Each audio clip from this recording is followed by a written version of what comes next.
জেলা ডিএম অনিতা শর্মা যখন তার অসুস্থ বৃদ্ধা মায়ের চিকিৎসার জন্য হাসপাতালে পৌঁছেছিলেন তখন সেখানকার ডাক্তার, নার্স এবং সমস্ত কর্মীরা তাকে গরিব আর ভিখারি মনে করে ধাক্কা মেরে বের করে দিয়েছিল। তারা বলেছিল, তোমাদের মতো মানুষের জন্য এই হাসপাতাল নয়, আর এখানে চিকিৎসা করানোর মতো তোমাদের যোগ্যতাও নেই। এর চেয়ে ভালো হবে তোমরা অন্য কোথাও যাও, আর যদি চিকিৎসা করাতে না পারো তাহলে থাকুক। এমনিতেও ওনার বয়স হয়ে গেছে, এখন আর চিকিৎসা করিয়ে কোনো লাভ হবে না, এখান থেকে যাও। এই জায়গা তোমাদের মতো মানুষের জন্য নয়। বন্ধুরা, ভাবুন তো, জেলার সবচেয়ে বড় কর্মকর্তার মাকে এভাবে ধাক্কা মেরে বের করে দেওয়া হয়েছিল। কিন্তু যখন জেলা শাসক অনিতা শর্মা নিজের আসল পরিচয় দিয়েছিলেন তখন শুধু হাসপাতাল নয়, পুরো শহর কেঁপে গিয়েছিল। বন্ধুরা, আমাদের মোরাল স্টোরি চ্যানেলে আপনাদের স্বাগত। বন্ধুরা, আপনারা আমাদের ভিডিও কোথা থেকে দেখছেন, আপনাদের নাম এবং শহরের নাম অবশ্যই কমেন্ট বক্সে লিখবেন, কারণ আপনাদের প্রতিটি কমেন্ট এবং লাইক আমাদের জন্য খুবই গুরুত্বপূর্ণ। এতে আমাদের সাহস বাড়ে এবং আমরা আপনাদের জন্য প্রতিদিন নতুন নতুন গল্প নিয়ে আসি। আর হ্যাঁ, যদি আপনারা এখনও চ্যানেলটি সাবস্ক্রাইব না করে থাকেন তাহলে করে নিন। ভিডিওটিতে লাইক দিন এবং বন্ধু ও পরিবারের সঙ্গে শেয়ারও করে দিন। তাহলে আর দেরি না করে ভিডিওটি শুরু করা যাক। জেলা শাসকের মায়ের অপমান, এক গরিবের কষ্ট এবং এক কর্মকর্তার বিচার। সকালের সময় ছিল, বাতাসে হালকা ঠান্ডা লাগছিল। জেলাশাসক অনিতা শর্মা তার অফিসে কাজে ব্যস্ত ছিলেন। তার সামান্য ধারণা ছিল না যে আজ তার জীবনের সবচেয়ে কঠিন দিন হতে চলেছে।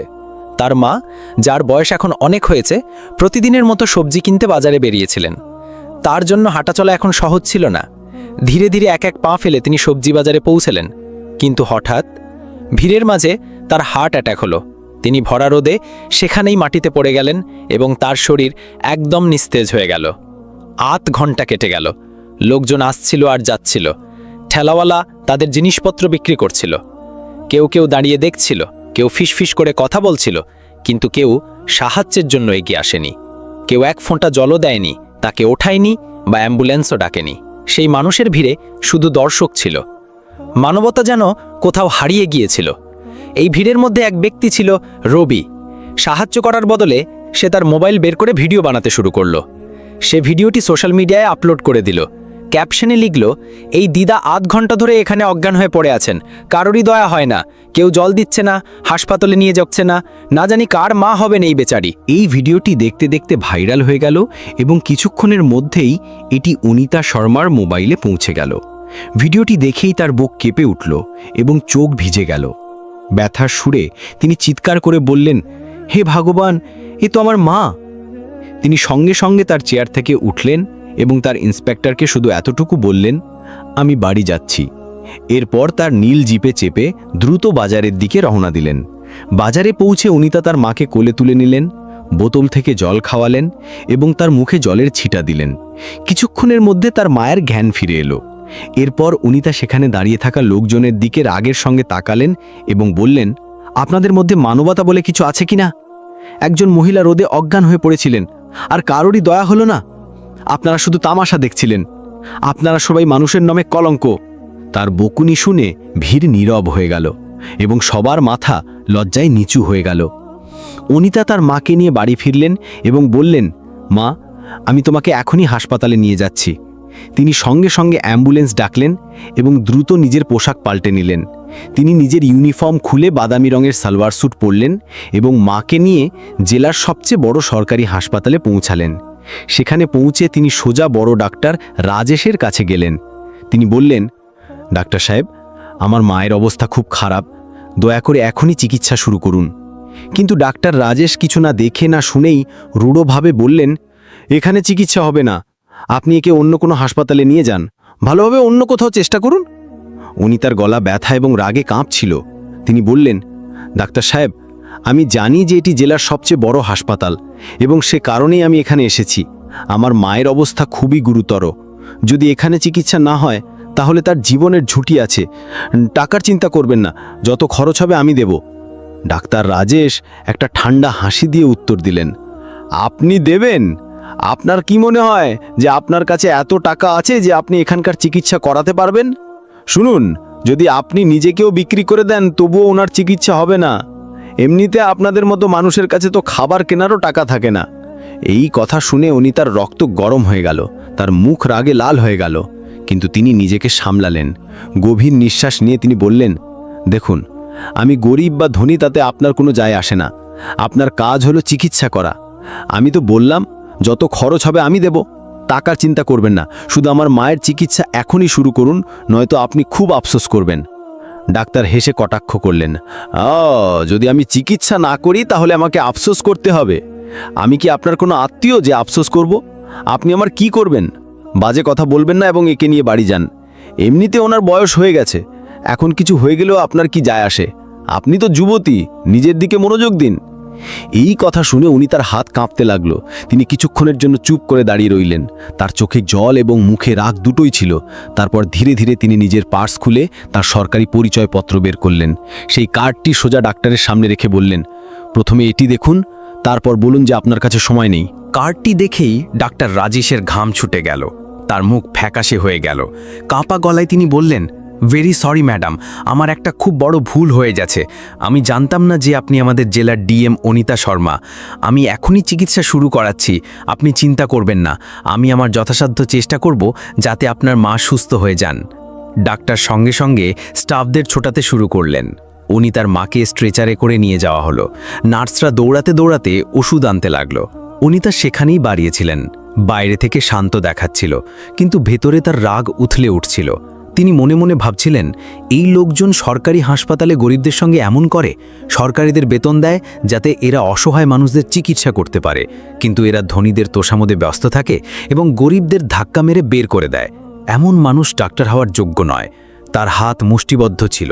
তিনি ঠিক করে নিয়েছিলেন যে এখন আর এমন চলতে দেওয়া যাবে না।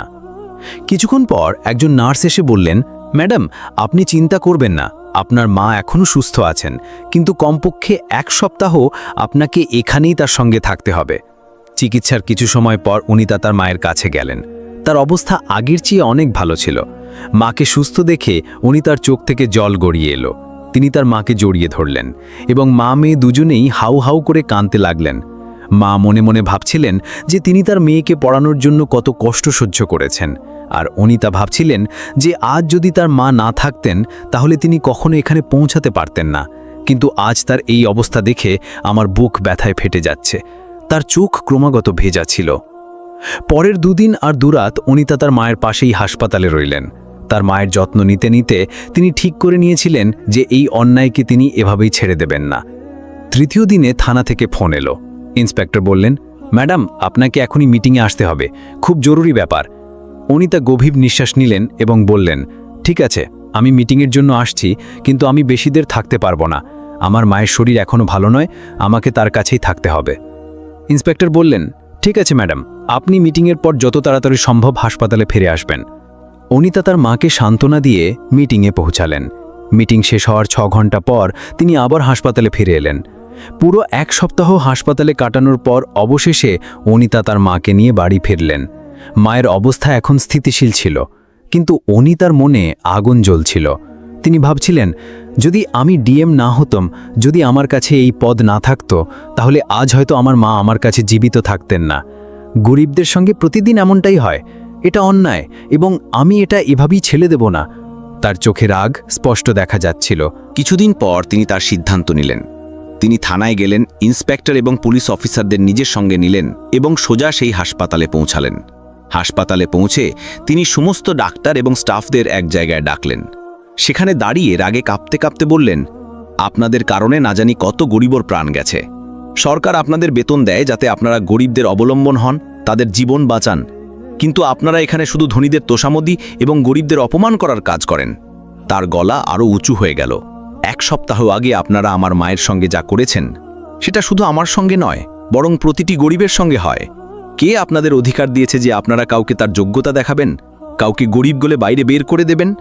মনে রাখবেন, আপনাদের যোগ্যতা তখন বুঝতে পারবেন যখন আমি আপনাদের সবাইকে এই পদ থেকে সরিয়ে দেব। এখন আমি আপনাদের বিরুদ্ধে কঠোর ব্যবস্থা নেব, যাতে আপনারা বুঝতে পারেন যে মানবতার সঙ্গে খেলা করার পরিণতি কি হয়। পুরো হাসপাতাল স্তব্ধ হয়ে গেল। ডাক্তারদের মুখে ভয় স্পষ্ট দেখা যাচ্ছিল। হাসপাতালে সবচেয়ে বড় ডাক্তার এগিয়ে এলেন। তিনি হাত জোড় করে এবং মাথা নিচু করে বললেন, ম্যাডাম, আমাদের ক্ষমা করে দিন, আমাদের খুব বড় ভুল হয়ে গেছে। ভবিষ্যতে আমরা এমন কাজ আর কখনো করব না। আমরা প্রতিটি রোগীর চিকিৎসা যথাসাধ্য চেষ্টা করে করব, তাদের কাছে টাকা থাকুক বা না থাকুক। ডাক্তারদের ক্ষমা চাওয়ার পরেও অনিতা শর্মার রাগ শান্ত হলো না। তিনি ঠান্ডা কিন্তু কঠোর স্বরে বললেন, আপনারা যত ক্ষমা চান বা মাথা নিচু করেন না কেন, আমি আপনাদের ক্ষমা করব না। কারণ আপনারা শুধু আমার সঙ্গে নয়, না জানি কত মানুষের সঙ্গে এমন করেছেন।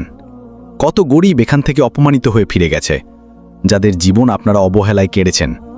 এর চেয়ে ভালো হয় এমন মানুষ ডাক্তার না থাকুক। তাই ক্ষমার আশা করবেন না। আমি এমন সিদ্ধান্ত নেব যে ভবিষ্যতে কোনো রোগী এখানে অপমানিত হবে না। তার কথা শুনে সমস্ত স্টাফ ঘাবড়ে গেল। সবাই হাত জোড় করে বলতে লাগলেন, ম্যাডাম আমাদের ক্ষমা করে দিন, আমরা বুঝতে পেরেছি যে আমরা ভুল করেছি। আমাদের প্রতিটি রোগীকে মানুষ মনে করে সমান চোখে দেখা উচিত। ভবিষ্যতে আমরা সবার ভালোভাবে চিকিৎসা করব, কারোর সঙ্গে কোনো বৈষম্য করা হবে না। আমাদের আরও একটি সুযোগ দিন। অনিতা শর্মা কিছুক্ষণের জন্য চুপ থেকে তাদের দিকে তাকালেন।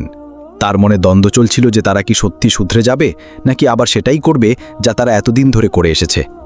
কিছু মুহূর্ত ভাবার পর তিনি গভীর নিঃশ্বাস নিয়ে বললেন, ঠিক আছে, আমি আপনাদের এইবার ছেড়ে দিচ্ছি, কিন্তু মনে রাখবেন, এটা আমার শেষ সতর্কবার্তা।